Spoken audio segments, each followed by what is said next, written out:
1, 2, 3. Assalamualaikum warahmatullahi wabarakatuh.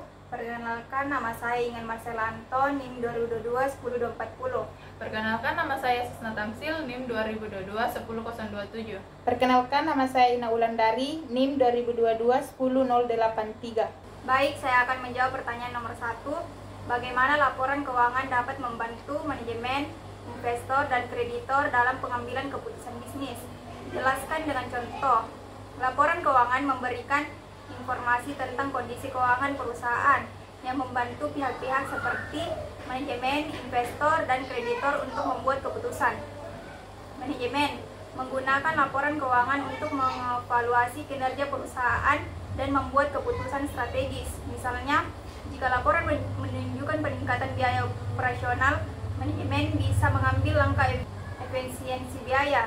Yang kedua itu investor, melihat laporan keuangan, terutama laporan laba rugi dan neraca, untuk menilai apakah perusahaan layak untuk diinvestasikan.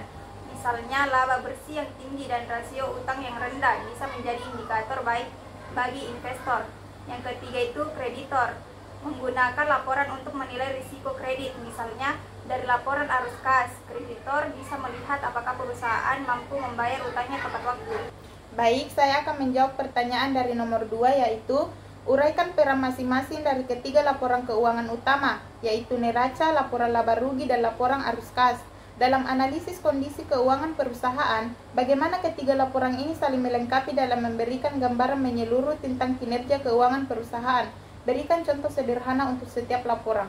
Neraca menunjukkan posisi keuangan perusahaan pada suatu waktu tertentu dengan menampilkan aset, liabilitas, dan ekuitas pemegang saham. Contohnya, jika aset perusahaan lebih besar dari liabilitasnya, ini menunjukkan perusahaan dalam kondisi yang sehat.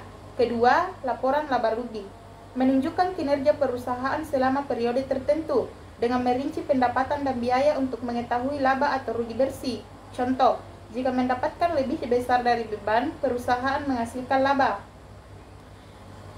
Ketiga, laporan arus kas menunjukkan arus masuk dan keluar kas perusahaan selama periode tertentu.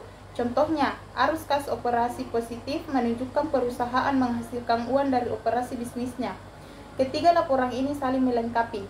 Baik, saya akan menjawab pertanyaan nomor 3, yaitu sebutkan dan jelaskan elemen-elemen penting yang terdapat dalam neraca, laporan laba rugi, dan laporan arus kas. Bagaimana masing-masing elemen ini dapat digunakan untuk mengevaluasi likuiditas, solvabilitas, dan profitabilitas perusahaan. Berikan contoh penggunaan salah satu elemen dari setiap laporan dalam analisis keuangan.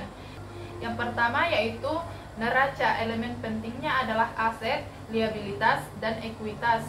Aset lancar dan liabilitas lancar digunakan untuk mengukur likuiditas. Neraca, elemen pentingnya adalah aset, liabilitas, dan ekuitas. Aset lancar dan liabilitas lancar digunakan untuk mengukur likuiditas melalui rasio lancar.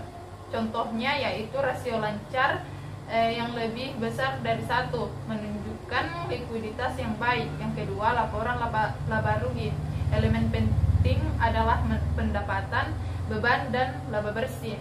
Yang ketiga yaitu laporan arus kas. Elemen pentingnya adalah arus kas dari operasi, arus kas dari investasi, dan arus kas dari pendanaan. Arus kas operasi digunakan untuk mengukur likuiditas. Contohnya yaitu arus kas operasi positif menunjukkan bahwa perusahaan mampu membayar kewajiban operasionalnya dengan kas yang dihasilkan dari kegiatan bisnis inti. Baik, itulah presentasi dari kami. Assalamualaikum warahmatullahi wabarakatuh.